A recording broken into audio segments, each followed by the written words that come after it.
दोस्तों हाल ही में मैंने जरगंडी नाम की एक थ्रिलर ड्रामा मूवी देखी है जो कि 2018 में रिलीज हुई थी। इस फिल्म को डायरेक्ट किया है एएन पिचामोनी जी ने और आईएमडी पर मिले है इस फिल्म को 6 आउट ऑफ 10। ये कहानी है सत्या नाम के एक लड़के की जो अपना ट्रैवल एजेंसी का बिजनेस शुरू करता है, लेकिन उसने बिजनेस शुरू करने के लिए पैसे लोन लेकर लिए थे।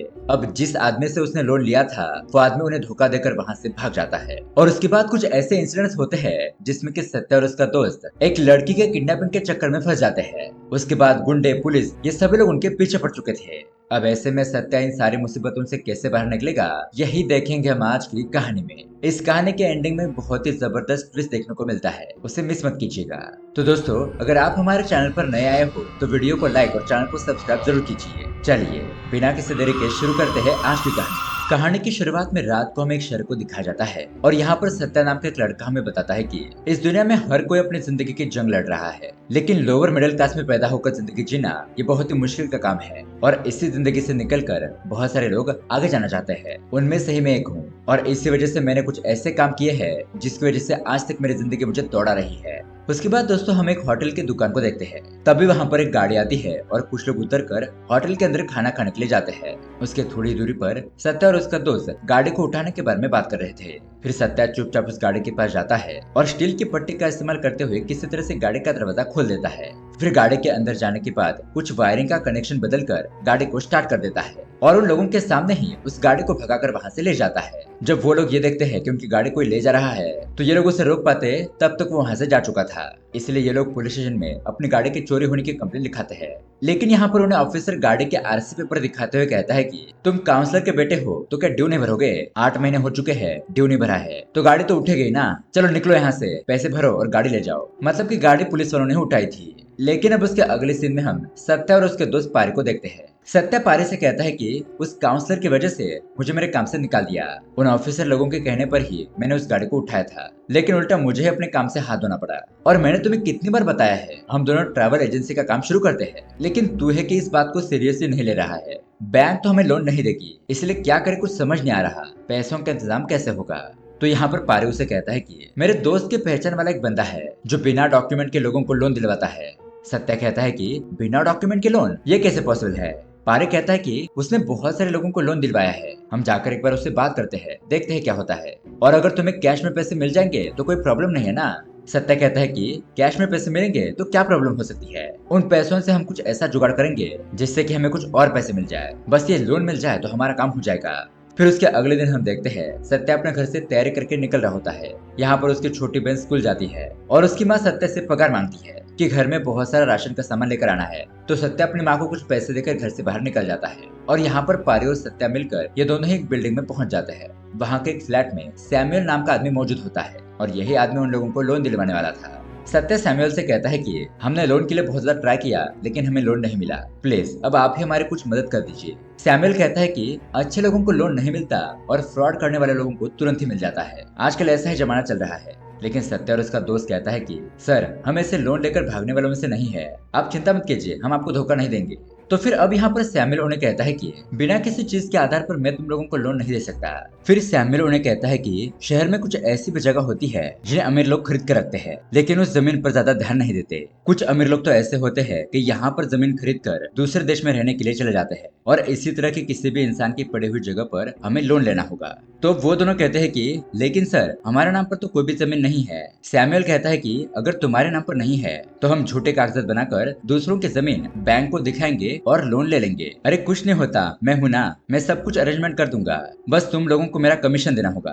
पारी कहता है कि भाई कोई दूसरा रास्ता हो तो बताइए। सैमुअल कहता है कि नहीं, मेरे पास यही रास्ता है और इसी तरह से मैंने आज तक 500 से भी कई ज्यादा लोगों को लोन दिलवाया है, आज तक किसी को भी दिक्कत नहीं आई। और एक बार पैसे मिलने के बाद तुम्हारा बिजनेस अच्छे तरीके से शुरू हो गया तो तुम सारे पैसे चुका देना और मेरा भी कमीशन दे देना और वो जमीन के डॉक्यूमेंट कहीं पर फेंक देना। ऐसा करोगे तो कोई भी प्रॉब्लम नहीं आएगी। सत्या कहता है कि अगर आप सब कुछ संभाल लेंगे तो हम इस तरह से लोन लेकर काम करने के लिए तैयार है। तो उसके अगले सीन में हम देखते हैं इन लोगों को बैंक से 5 लाख रुपए का लोन मिल जाता है। फिर ये दोनों बहुत ही खुशी के साथ बड़े ही धूमधाम से अपने बिजनेस की शुरुआत करते हैं और सैमुअल को उसका कमीशन का पैसा भी दे देते हैं। लेकिन दोस्तों अब यहाँ पर बहुत बड़ा कांड हो जाता है। रात में सत्या को पारी का कॉल आता है और वो उसे अपने घर पर बुलाता है। जब सत्या पारी के घर पर पहुंचता है तो वहाँ पर विक्रांत नाम का एक पुलिस ऑफिसर होता है। वो उसे कहता है कि बिजनेस खुलकर क्या बड़े आदमी बन गए हो, चलो बैठो मेरे सामने। मुझे पता चल चुका है तुम लोगों ने बैंक में फ्रॉड करके पैसे इकट्ठा किए हैं। तुम्हारे दोस्त ने सब कुछ कबूल कर लिया है। अब आगे का सारा सच तुम बताओ।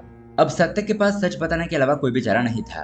वो बताता है कि सैमुअल नाम के एक आदमी ने हमें ये सब कुछ लोन का मामला सेट करके दिया था। मैं उसे फोन लगाता हूँ, लेकिन पारी कहता है कि मैं उसका फोन बहुत बार ट्राई कर रहा हूँ, लेकिन उसका फोन ही नहीं लग रहा है। लगता है वो फ्रॉड था और हमें फंसाकर चला गया। फिर विक्रांत कहता है कि अगर मैंने तुम लोगों को जेल के अंदर डाल दिया तो तुम्हारी फैमिली सड़क पर आ जाएगी। ये सुनकर पारी हाथ जोड़कर रिक्वेस्ट करने लगता है कि सर प्लीज ऐसा मत कीजिए, कुछ ही दिनों के बाद मेरी शादी है, मैं जेल चला जाऊंगा तो मेरी बदनामी हो जाएगी। तो सत्या यहाँ पर कुछ पैसे देकर मामला सॉर्ट आउट करने के लिए कहता है, लेकिन विक्रांत भड़क जाता है और कहता है कि मैं क्या तुम्हें यहाँ पर कोई ट्रैफिक पुलिस वाला दिखाई दे रहा हूँ? ऐसे नहीं चलेगा, तुम लोगों को मुझे 5-5 लाख रुपए देने होंगे। जो भी मुझे पैसे देगा मैं उसे छोड़ दूंगा। सत्या कहता है कि सर हम इतने सारे पैसे कहाँ से लाएंगे, हमारे सारे पैसे बिजनेस में इन्वेस्ट हो गए हैं और अभी अभी हमने बिजनेस शुरू किया है। विक्रांत कहता है कि वो मुझे कुछ नहीं पता, तुम चोरी करो, डाका डालो या फिर किसी का मर्डर करो, लेकिन 2 दिन के अंदर मुझे मेरे पैसे मिलने चाहिए। अगर पैसे नहीं मिले तो जेल में सड़ने के लिए तैयार हो जाओ। ऐसा कहकर वो पुलिस वाला वहाँ से निकल जाता है। अब ये दोनों ही बहुत बड़ी मुसीबत में फंस चुके थे, क्योंकि फिलहाल उनके पास 10,000 रुपए भी नहीं थे।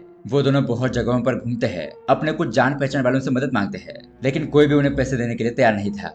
इसलिए अब ये लोग परेशान होकर एक होटल में शराब पीने के लिए आते हैं और इसी बारे में सोच रहे थे कि पैसों का अरेंजमेंट कैसे करेंगे।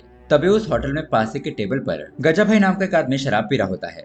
वो काउंटर के पास आता है और तभी यहाँ पर धक्का लगने की वजह से पारी की शराब गिर जाती है। तो वो उस आदमी को डांटने लगता है, कहता है कि पहले से हम यहाँ पर परेशान हैं और तुम हो कि हमें शराब भी पीने नहीं दे रहे। गजा भाई कहता है कि सॉरी सॉरी भाई लोग, गलती से धक्का लग गया, तुम टेंशन मत लो, मैं तुम लोगों के पैसे भरता हूँ। ऐसा कहकर वो उन लोगों के शराब के और खाने के पैसे दे देता है और उनके हाथ में कुछ और भी पैसे रख देता है।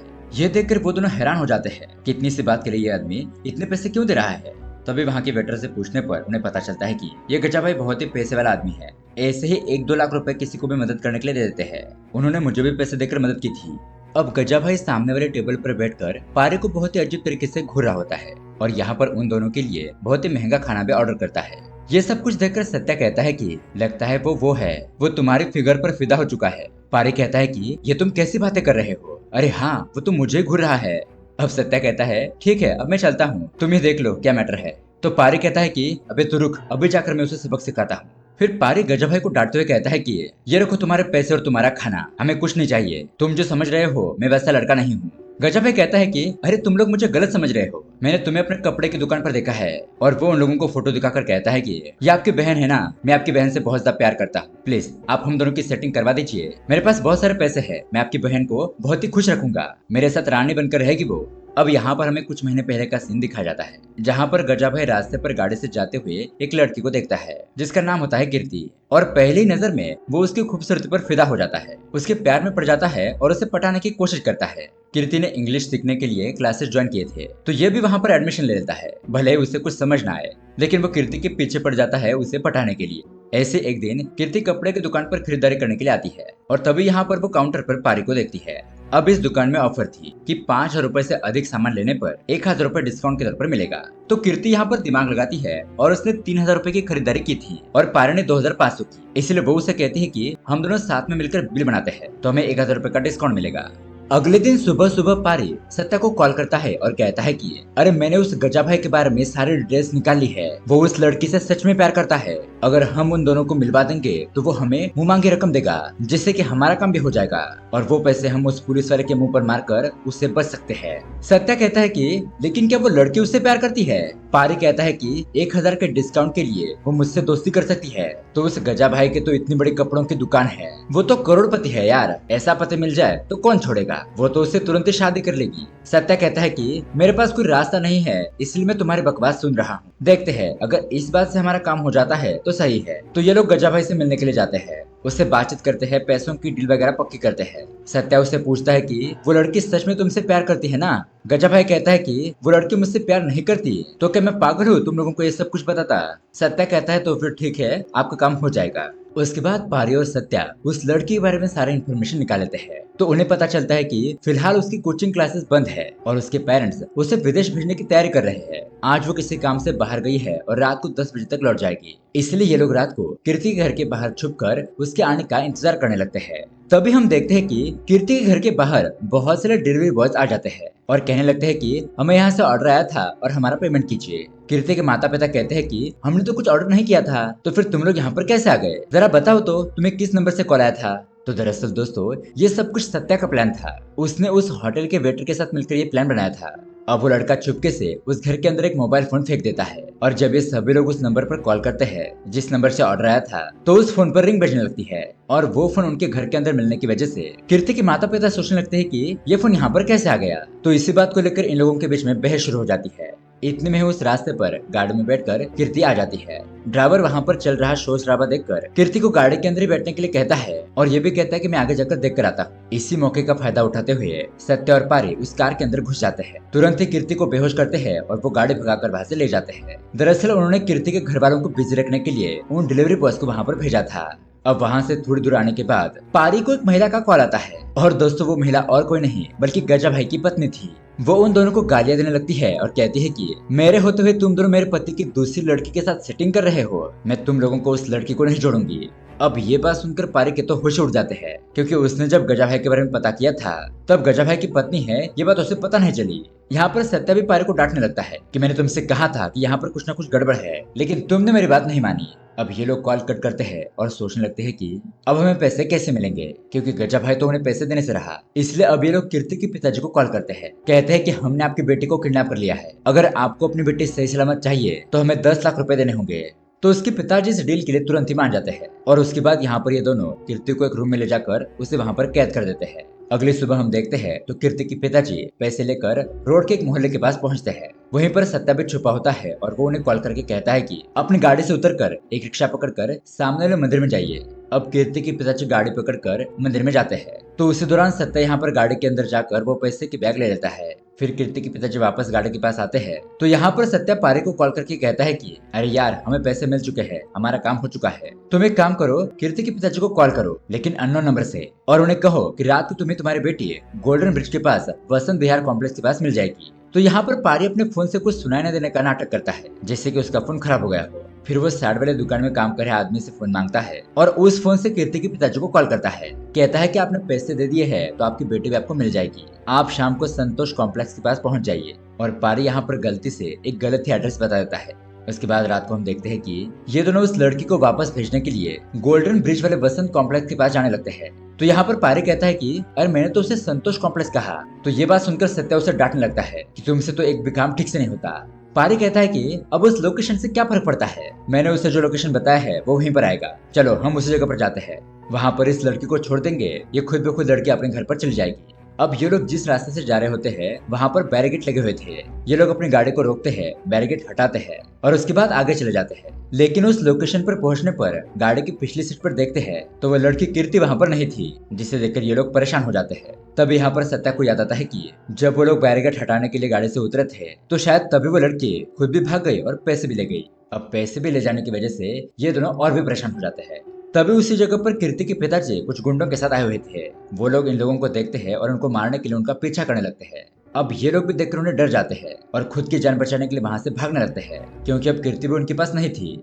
लेकिन दोस्तों वहां से भागते वक्त पारी का मोबाइल वहां पर गिर गया था। खैर अब उसके अगले दिन हम देखते हैं कि कीर्ति के पिताजी के घर पर सरवना नाम का एक आदमी आता है और दोस्तों यहाँ पर हमें एक बहुत ही शॉकिंग बात पता चलती है। दरअसल सरवना ने उन दोनों को कीर्ति को संभालने के लिए दिया था। असल में ये दोनों कीर्ति के असली माता पिता नहीं थे।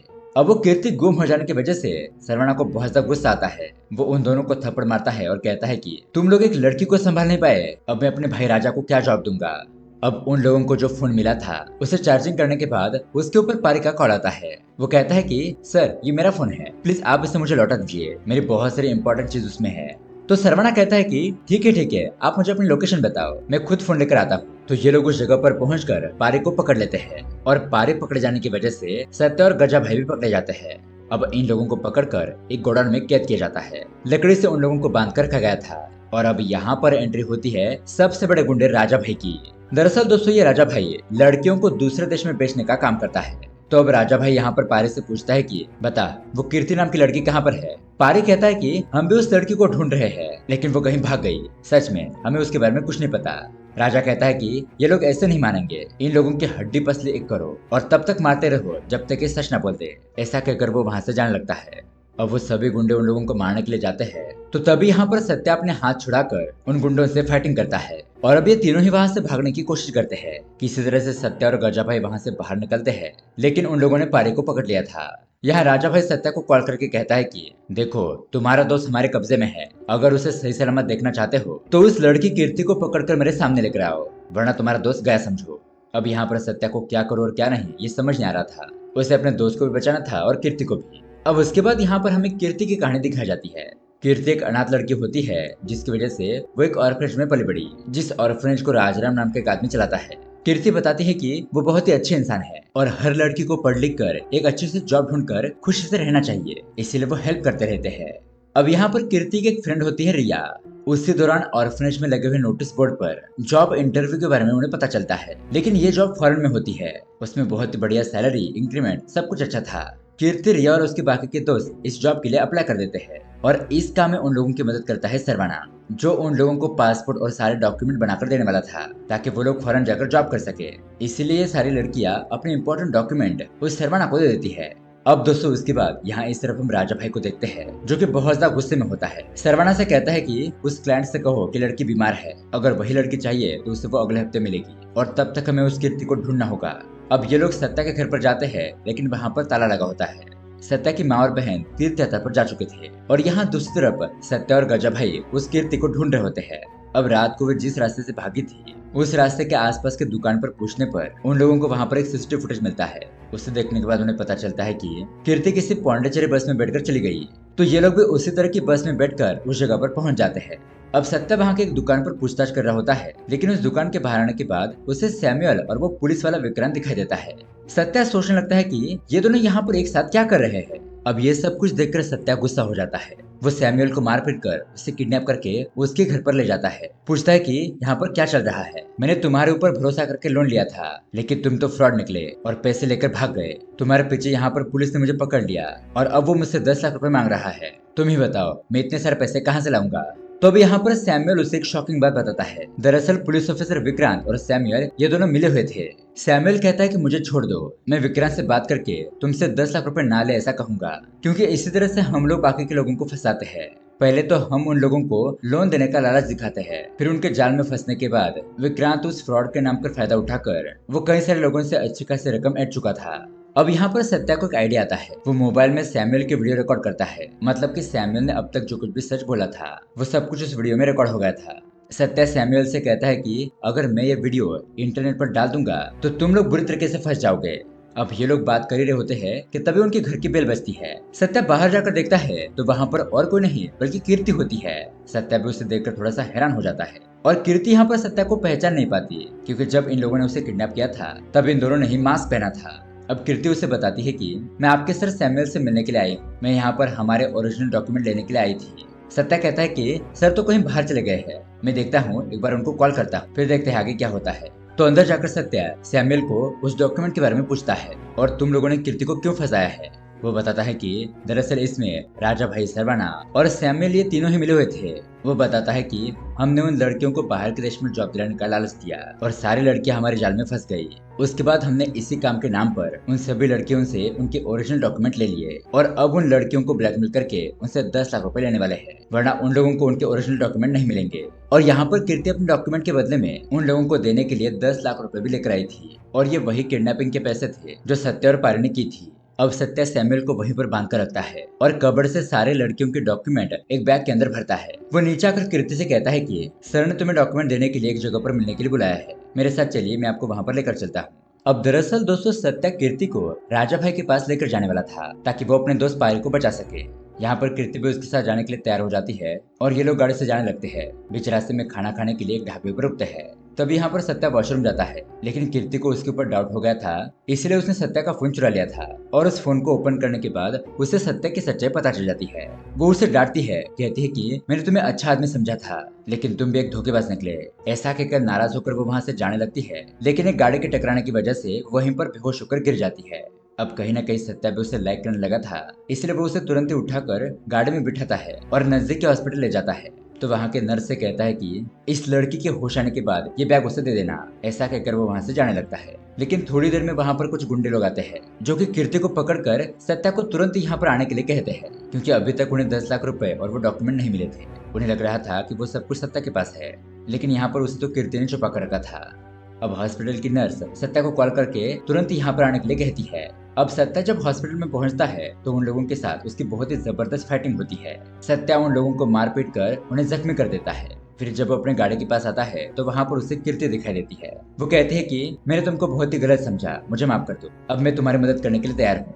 लेकिन तभी यहाँ पर सत्या को एक बात क्लिक होती है कि कीर्ति इस हॉस्पिटल में एडमिट है। ये बात उन लोगों को कैसे पता चली? अब कीर्ति के बारे में सब कुछ तो उस ऑर्फनेज के लोगों को ही पता था। वो उस ऑर्फनेज में कॉल करता है और राजाराम से उसकी बात होती है। फिर राजाराम कीर्ति से पूछता है कि बेटी तुम कहाँ पर हो, तुम्हारी जान को खतरा है, तुम तुरंत ही मेरे पास आ जाओ या फिर मुझे अपना एड्रेस बताओ। लेकिन दोस्तों अब यहाँ पर आता है बहुत बड़ा ट्विस्ट। ये बूढ़ा आदमी राजाराम भी राजा भाई से मिला हुआ था और ये सभी लोग मिलकर अनाथ आश्रम की लड़कियों को बेचने का काम करते थे। अब यहाँ पर राजाराम की बातों को सुनकर सत्या को उसके ऊपर शक हो जाता है कि ये राजाराम भी उन लोगों के साथ मिला हुआ है। यहाँ दूसरी तरफ हम राजा भाई को देखते हैं और वो अपने आदमियों से कहता है कि सत्या के दोस्त पारी को छोड़ दो, वो यहाँ से भाग जाएगा और तुरंत अपने दोस्त को कॉल करेगा, तो उसके जरिए हम सत्या को ढूंढ सकते हैं। वो लोग वैसा ही करते हैं और पारी को छोड़ देते हैं। पारी फोन से तुरंत ही सत्या को कॉल करता है, पूछता है कि तू कहाँ पर है, मैं अभी अभी उन लोगों के चंगुल से छूटा हूँ। सत्या पूछता है कि तू इतने आसानी से वहाँ से कैसे भाग गया, कुछ न कुछ गड़बड़ है, जरा तुम आसपास देखो, क्या कोई तुम्हें देख रहा है? तो पारी ऑब्जर्व करता है कि उसके ऊपर बहुत सारे लोग नजर रखे हुए हैं। फिर सत्या उससे पूछता है कि तुमने वहां से भागने की बात मुझे छोड़कर किसे बताई? पारी कहता है कि तुम्हारी माँ को। अब यहाँ पर सत्या की माँ और बहन सत्या को ढूंढते हुए उसके पास आ जाते हैं। लेकिन सत्या पारी से कहता है कि तू वहां से तुरंत ही पुलिस स्टेशन चला जा, वहां पर शराब की दुकानें बंद करो ऐसा आंदोलन कर, तो पुलिस तुम्हें तुरंत ही पकड़ लेगी। पारी ठीक वैसा ही करता है और वहां पर मौजूद मीडिया वाले और पुलिस वाले उसे पकड़ लेते हैं, जिसकी वजह से अब राजा भाई के आदमी पारी को पकड़ नहीं पाते। लेकिन सत्या के बहन और माँ जिस गाड़ी में होते हैं अब ये लोग उसका पीछा करने लगते हैं। अब वो ड्राइवर सत्या का जान पहचान का था। सत्या उसे कॉल करके गाड़ी को एक सुनसान जगह पर लेकर आने के लिए कहता है। वो ड्राइवर गाड़ी को उस जगह पर लेकर आता है और सत्या भी वहां पर पहुंचकर उन लोगों को रोकता है। यहाँ पर वो उस ड्राइवर को अपनी माँ और बहन को यहाँ से दूर ले जाने के लिए कहता है और उनके जाने के बाद यहाँ पर राजा भाई, सरवना और उसके कुछ गुंडे लोग आ चुके थे। राजा भाई सत्या से कहता है कि उस लड़की कीर्ति को हमारे हवाले कर दो वरना तुम्हारे लिए अच्छा नहीं होगा। लेकिन सत्या इसके लिए मना कर देता है और अब इन लोगों में बहुत ही जबरदस्त फाइटिंग शुरू हो जाती है। पहले तो सत्या उन बाकी के गुंडों को मार देता है, लेकिन जब उसकी फाइटिंग राजा भाई से होती है तो राजा भाई सत्या को मारकर जख्मी कर देता है। लेकिन अब इतने में ही सत्या को वहां पर एक रॉड मिलता है। वो उस रॉड का इस्तेमाल करते हुए राजा भाई को जान से ही मार देता है। लेकिन तब तक यहाँ पर सरवना ने कीर्ति को पकड़ लिया था। वो सत्या को उन लड़कियों के सारे डॉक्यूमेंट और 10 लाख रुपए के पैसों की बैग देने के लिए कहता है। लेकिन इतने में ही वहाँ पर पुलिस विक्रांत आकर सरवना को शूट कर देता है। दरअसल कुछ देर पहले ही सत्या ने विक्रांत को कॉल करके सब कुछ बता दिया था और कहा था कि मेरे पास तुम्हारे खिलाफ वीडियो है। सैमुअल ने तुम दोनों का गुनाह कबूल कर लिया था कि कैसे सैमुअल, विक्रांत और बाकी के लोग मिलकर लोगों से पैसे लूटने का काम करते थे और अगर ये वीडियो वायरल हो जाती है तो ऑफिसर विक्रांत की नौकरी चली जाती है। इसलिए वो डर के मारे सत्या का साथ देता है। उसने पहली बार अपनी सर्विस में किसी अपराधी को गोली मारी थी और ये बढ़िया काम करने के बाद विक्रांत को भी अच्छा लगता है और इस केस में जितने भी अपराधी थे उन्हें पकड़ लिया जाता है और फिर सत्या और कीर्ति वो डॉक्यूमेंट और पैसे लेकर वहां से चले जाते हैं। इसी के साथ ये कहानी यहीं पर एंड हो जाती है। तो दोस्तों ये कहानी आपको कैसी लगी हमें कमेंट करके जरूर बताइएगा। साथ ही ऐसे ही अमेजिंग मूवी देखने के लिए हमारे चैनल को सब्सक्राइब जरूर कीजिए। मिलते हैं अगले वीडियो में। Thanks for watching.